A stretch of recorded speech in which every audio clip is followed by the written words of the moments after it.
Assalamualaikum warahmatullahi wabarakatuh. Waalaikumsalam warahmatullahi wabarakatuh.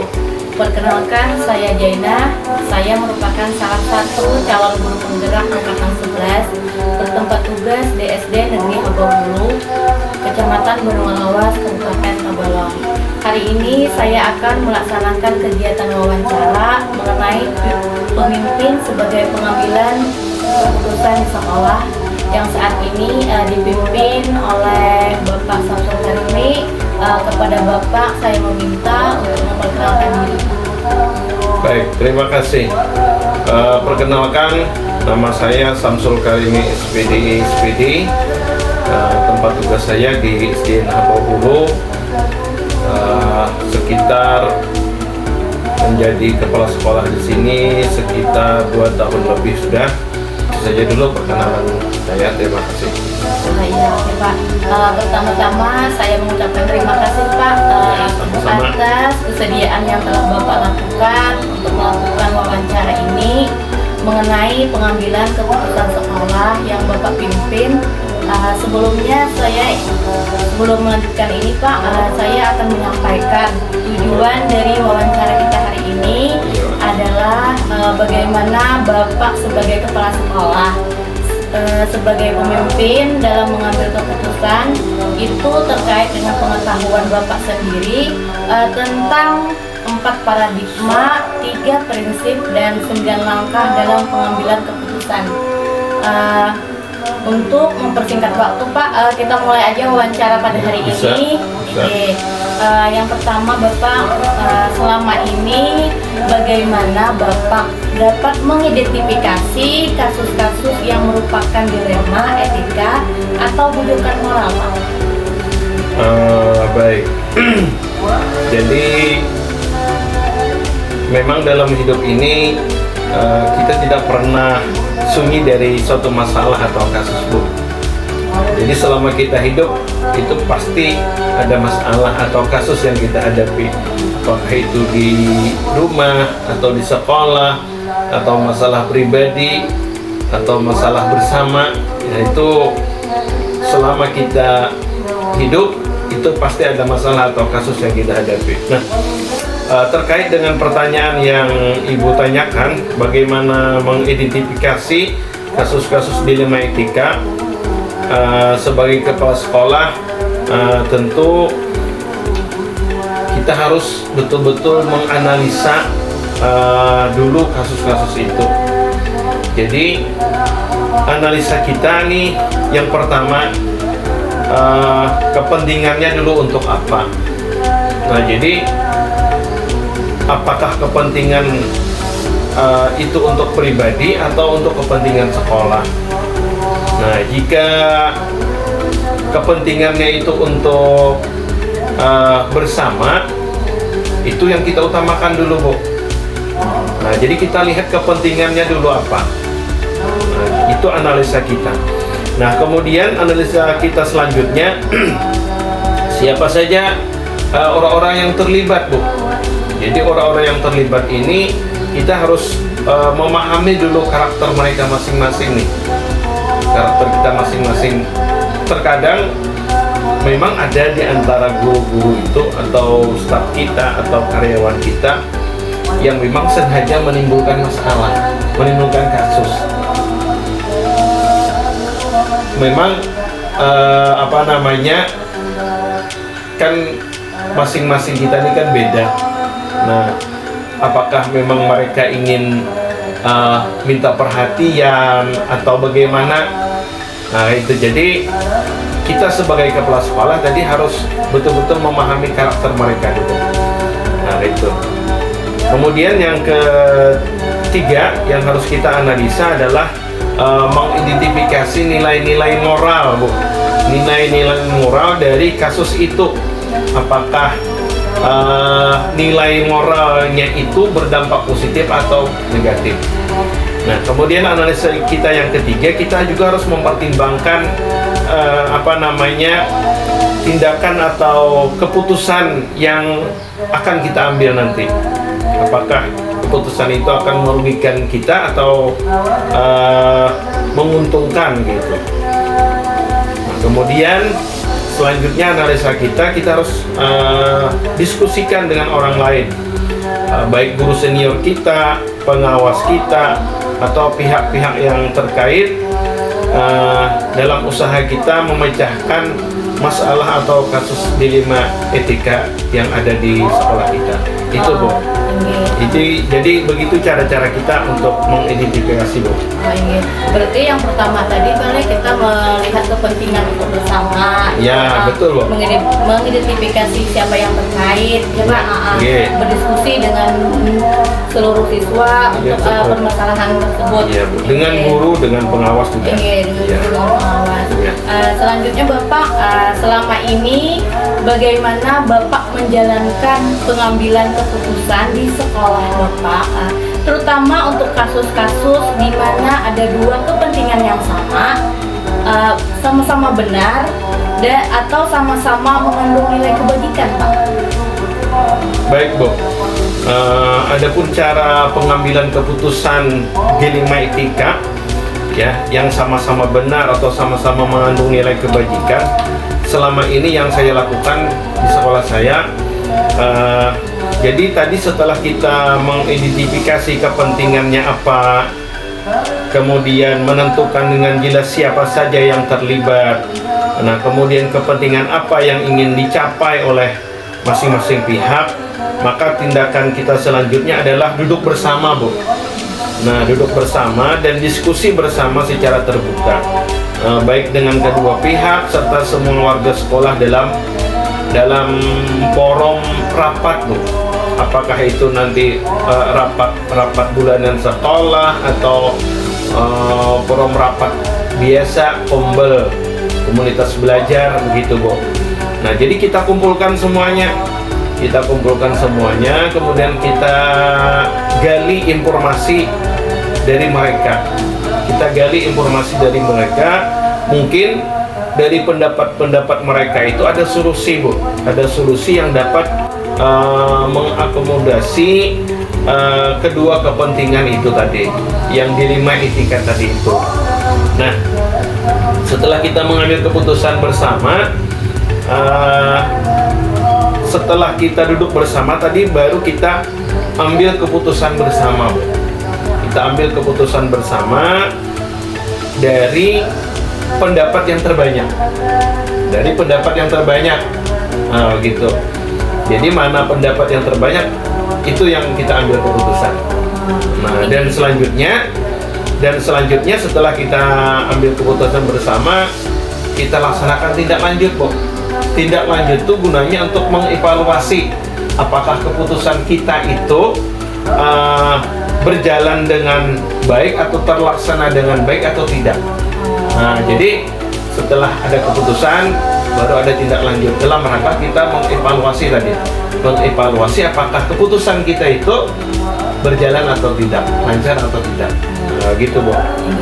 Jadi Bapak bermusyawarah dengan semua guru untuk mengambil tindakan-tindakan yang dilaksanakan tadi. Habis itu melaksanakan tindak lanjut ya Pak. Benar. Tindak lanjut tersebut apakah sudah terlaksana dengan baik atau tidak? Iya, benar. Selanjutnya Bapak, langkah-langkah atau prosedur seperti apa yang biasa Bapak lakukan selama ini? Baik, dalam menghadapi kasus dilema etika Bu, ada memang beberapa langkah atau prosedur yang biasa yang saya lakukan Bu. Mulai dari mengidentifikasi masalah, mengumpulkan informasi, kemudian mengidentifikasi pihak-pihak siapa saja yang terlibat begitu Bu. Nah, kemudian mendiskusikan dengan orang lain. Kemudian setelah itu membuat keputusan dan membuat tindak lanjut dan evaluasi. Nah, dari langkah-langkah tersebut Bapak Ibu, yang paling utama yang saya lakukan itu adalah duduk bersama dan berdiskusi bersama. Itu yang paling utama. Langkah utama yang paling saya laksanakan itu duduk bersama dan berdiskusi bersama, bermusyawarah, memikirkan permasalahan itu, solusinya apa, kemudian tindakan yang diambil itu apa, itu Bu. Jadi langkah-langkah yang paling utama yang saya ambil itu adalah duduk bersama dan diskusi bersama, itu. Iya. Selanjutnya, hal-hal apa saja yang selama ini Bapak anggap efektif dalam pengambilan keputusan pada kasus-kasus dilema etika tersebut? Jadi hal-hal yang saya anggap efektif Bu ya, dalam pengambilan keputusan terutama tentang kasus dilema etika di sekolah saya itu, yang paling saya anggap efektif Bu ya, keterlibatan semua pihak. Jadi keterlibatan semua pihak artinya jika ada satu masalah itu saya undang semuanya. Saya undang semua warga sekolah, baik itu guru, staf sekolah, penjaga sekolah, komite sekolah, bahkan pengawas pun bisa saya undang. Nah, dalam rangka kita duduk bersama, berdiskusi bersama, memusyawarahkan bersama masalah yang kita hadapi. Nah, jadi itu hal yang paling saya anggap efektif Bu dalam pengambilan keputusan itu. Karena kita kalau kita bersama itu salahnya bersama, iya kan? Ya. Kalau kita bersama salahnya bersama. Tapi yang namanya bersama itu kan sangat jauh kemungkinan untuk ada kesalahan. Karena kan kita mendengarkan pendapat banyak orang kan. Nah, jadi bukan semata-mata pendapat kita saja gitu. Kalau pendapat kita saja kan namanya egois nih. Nah, jadi kan kita tidak boleh memaksakan kehendak kita. Jadi walaupun kita sebagai pimpinan, kita harus memutuskan suatu masalah itu harus bersama-sama. Begitu. Jadi intinya keterlibatan semua pihak. Walaupun Bapak sebagai pemimpin ya Pak, tapi harus mementingkan juga nih kepentingan orang bersama antara grup tersebut. Betul. Selanjutnya Bapak, hal-hal apa yang selama ini merupakan tantangan Bapak dalam pengambilan keputusan pada kasus-kasus dilema etika tersebut Bapak? Tantangannya Bu ya, kalau tantanganku sebenarnya tidak ada yang cukup berarti Bu. Artinya menurut saya biasa-biasa saja. Ini artinya dalam artian tantangan yang sangat luar biasa itu kan ada. Ini artinya biasa-biasa saja. Nah, cuman dari beberapa tantangan itu memang ada yang menantang begitu Bu ya, untuk kita selesaikan. Jadi yang pertama itu Bu tentang konflik nilai. Jadi dilema etika ini memang sering melibatkan nilai-nilai yang bertentangan. Nah, membuat sulit kita untuk menentukan mana yang harus diutamakan. Itu. Tapi itu tadi kita lihat dari sisi positif dan negatifnya. Artinya mana kepentingan yang memang harus kita dahulukan. Kepentingan tentu kepentingan bersama, begitu Bu. Kepentingan bersama itu yang harus kita utamakan lebih dahulu daripada kepentingan pribadi. Itu Bu. Selanjutnya yuk Bapak, apakah Bapak memiliki sebuah tata cara atau jadwal tertentu dalam sebuah penyelesaian kasus dalam etika tersebut? Apakah ada langsung menyelesaikan di tempat atau memiliki sebuah jadwal untuk menyelesaikannya Pak? Dalam bentuk atau prosedur seperti apa yang Bapak jalankan? Kalau jadwal tertentu tidak ada Bu. Jadi biasanya tuh kalau ada kasus, terutama kasus dilema etika nih, kita langsung menyelesaikan bagaimana kasus itu bisa terselesaikan begitu Bu. Nah, biasanya Bu kalau ada masalah atau kasus itu saya langsung diskusi Bu, langsung diskusikan dulu dengan guru-guru. Kita diskusikan dulu dengan guru-guru dan semua pihak yang ada di sekolah, gitu Bu. Jadi kalau jadwal tertentu tuh hampir ada. Nggih, jadwal tertentu ada. Jadi kalau misalnya memang ada masalah, langsung kita diskusikan dengan guru-guru dan semua pihak yang ada di sekolah. Kemudian selanjutnya setelah kita berdiskusi, kita bawa ke forum rapat.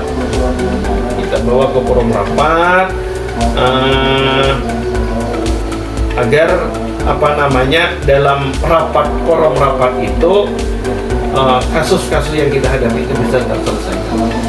Baik Bapak, berarti pas ada masalah Bapak langsung melaksanakan diskusi, langsung bermusyawarah ya Pak.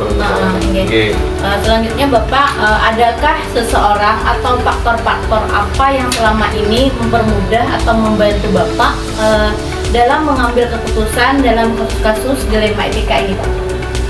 Baik, kalau seseorang tertentu Bu ya, itu tidak ada sebenarnya. Kalau ada, maksudnya seseorang yang tertentu itu kan ada Bu. Namun semua warga sekolah Bu, baik itu guru, staf sekolah, komite sekolah dan pengawas pembina, mereka lah sebenarnya Bu yang yang banyak membantu saya dalam memecahkan kasus atau masalah yang ada Bu. Jadi semua warga sekolah Bu itu yang selama ini banyak membantu saya. Kalau seseorang yang tertentu tuh kan ada Bu. Jadi semua warga sekolah yang ada itu yang banyak membantu saya dalam memecahkan kasus atau masalah yang ada. Nah dari mereka inilah Bu, saya mendapatkan masukan, saran, pendapat yang sangat berharga tentunya bagi saya. Jadi intinya diskusikan dengan orang lain dan buat keputusan atas kesepakatan bersama. Itu intinya Bu. Dari semua hal yang disampaikan Bapak tadi, pembelajaran apa yang dapat Anda petik dari pengalaman Anda mengambil keputusan dilema etika tadi Pak? Jadi Bu, memang tidak ada masalah atau kasus yang tidak bisa diselesaikan. Artinya selama kita mau duduk bersama, berdiskusi bersama, bermusyawarah bersama, masalah itu insya Allah akan terselesaikan. Jadi intinya pelajaran yang bisa saya ambil, selama kita duduk bersama, diskusi bersama dan musyawarah bersama, insya Allah masalah atau kasus-kasus yang ada di sekolah kita insya Allah akan terselesaikan. Itu Bu intinya.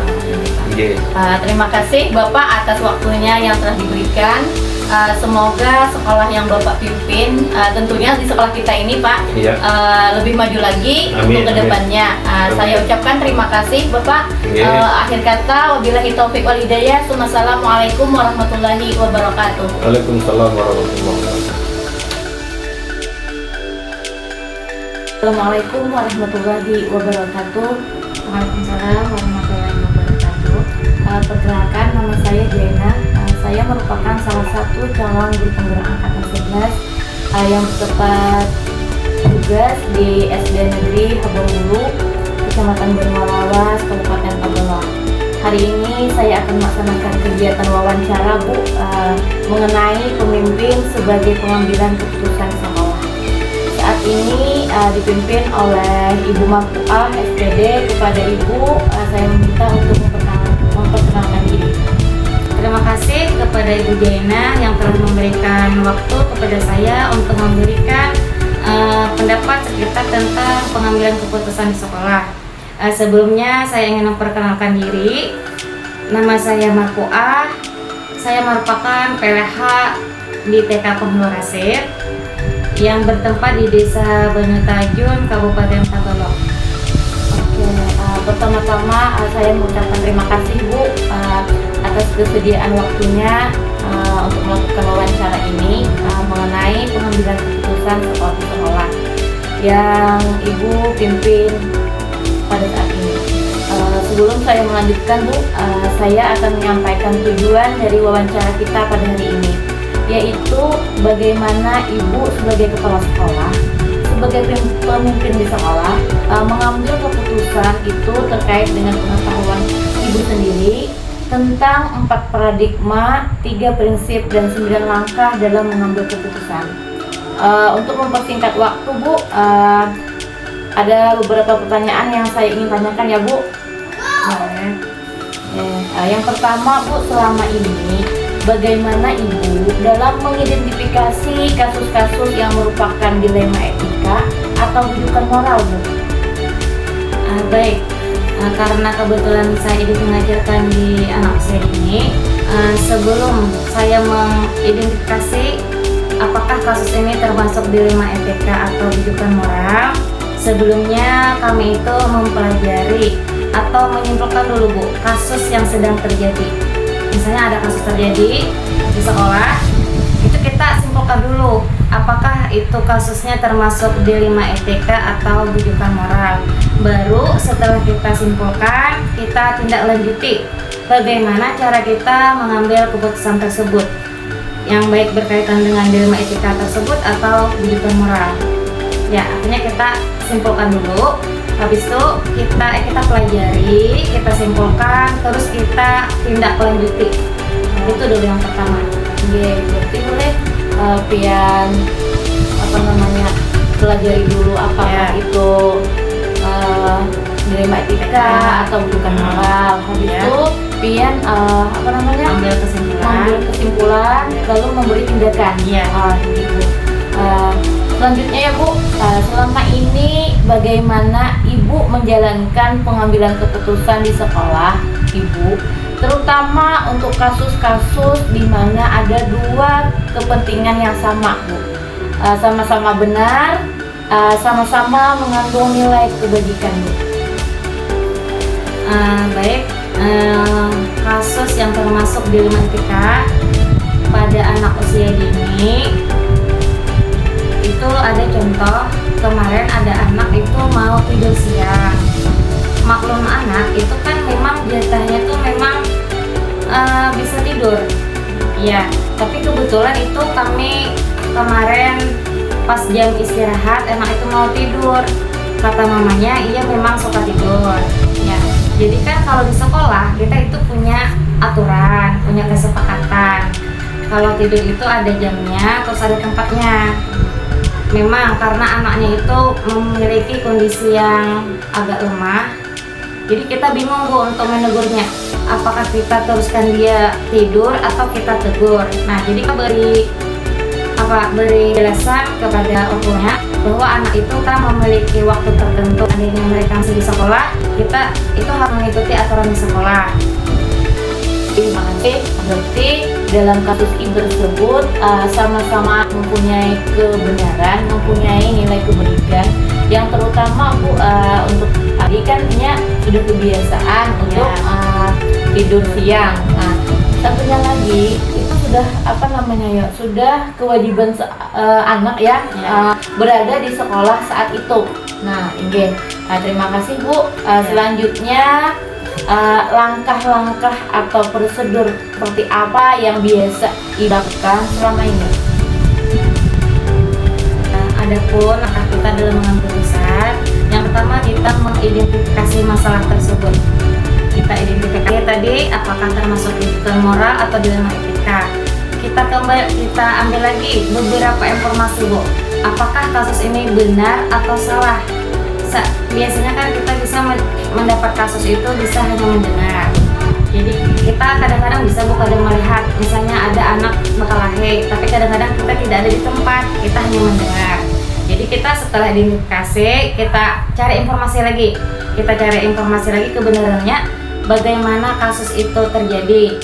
Nah, setelah kita mendapat beberapa informasi, kita ambillah jalan untuk langkah-langkah bagaimana cara kita menyelesaikannya tadi. Kita berbicara dengan para guru, kita libatkan tenaga pendidik lain, juga kita libatkan kalau perlu orang tua bisa. Jadi kita kita bersama mengambil keputusan, kita cari yang terbaik. Nah, terima kasih Bu. Berarti Ibu akan mencari dulu permasalahannya, lalu menyelesaikannya dengan cara bermusyawarah ya Bu.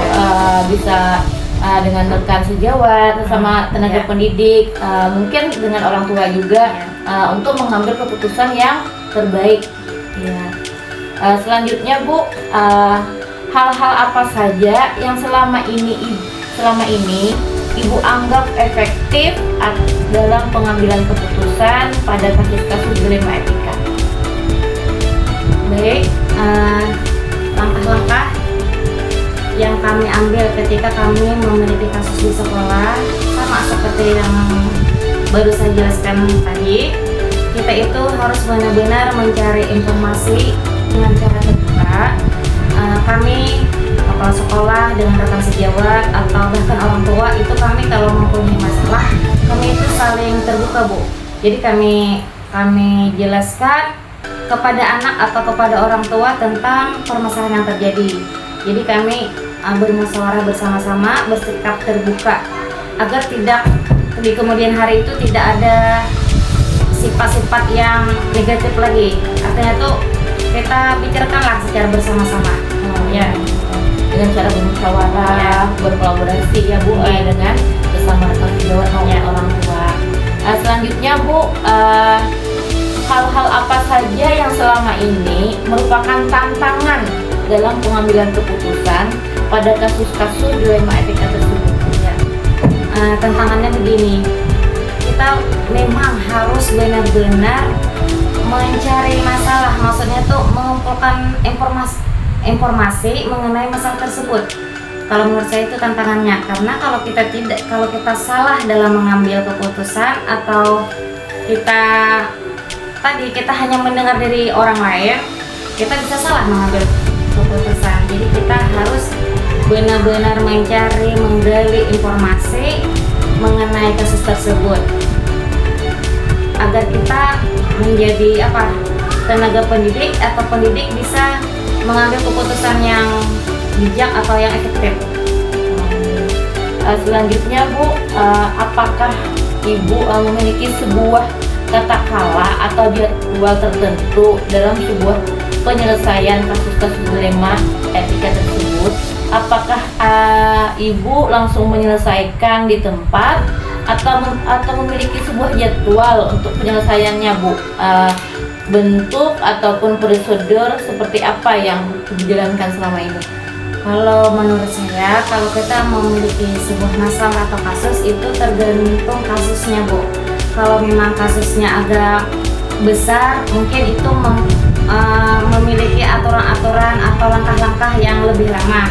Kalau memang kasus tersebut bisa diselesaikan waktu itu saja, kita bisa selesaikan.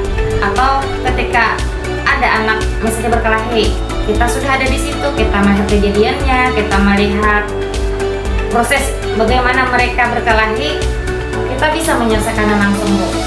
Ya, kecuali kita mendapat kasus laporan-laporan Bu, misalnya ada laporan dari orang tua atau laporan dari teman, misalnya si A ini, si B ini, kan kita tidak di tempat, hanya mendengar kayak di ulang tadi.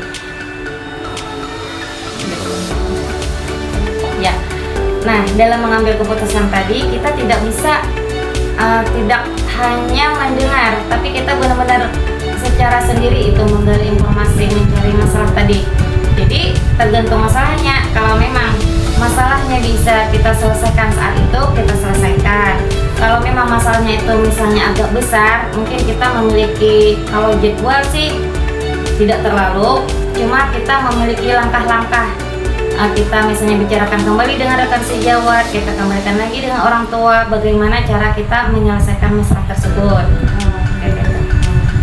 Adakah seseorang atau faktor-faktor apa yang selama ini mempermudah atau membantu Ibu dalam pengambilan keputusan dalam kasus-kasus dilema etika tersebut? Biasanya itu bisa ada faktor internal dan faktor eksternal. Nah, faktor internal itu terdiri dari bagaimana kita memberikan motivasi atau memberikan pokoknya semangat lah kepada anak misalnya yang sedang berkelahi tadi. Kita beri apresiasi kepada mereka, misalnya nih si A suka membuli si B, jadi kita beri penjelasan, kita beri motivasi agar mereka itu paham dengan apa yang terjadi. Nah, itu dari faktor internal. Kalau faktor eksternal itu bisa melibatkan keluarga atau budaya. Nah, ini agak sulit Bu dalam menentukan masalah, karena kalau menyangkut masalah keluarga atau budaya sudah itu, misal si anak dia itu memang berkebutuhan khusus. Jadi kan mereka itu sudah memiliki, misalnya anak itu hiperaktif. Kita tidak bisa Bu mengambil keputusan dengan cepat. Nah, jadi kita itu harus melibatkan keluarganya, apalagi menyangkut hal budaya yang menjadi kebiasaan anak itu sendiri yang tidak bisa kita ubah. Nah, itu merupakan salah satu faktor yang mempengaruhi, atau dalam faktor eksternal tadi itu salah satu faktor yang mempengaruhi kita dalam mengambil keputusan. Ya. Selanjutnya Bu, dari semua hal yang telah Ibu sampaikan tadi, pembelajaran apa yang dapat Ibu ambil dari pengalaman Ibu mengambil keputusan dalam etika tersebut?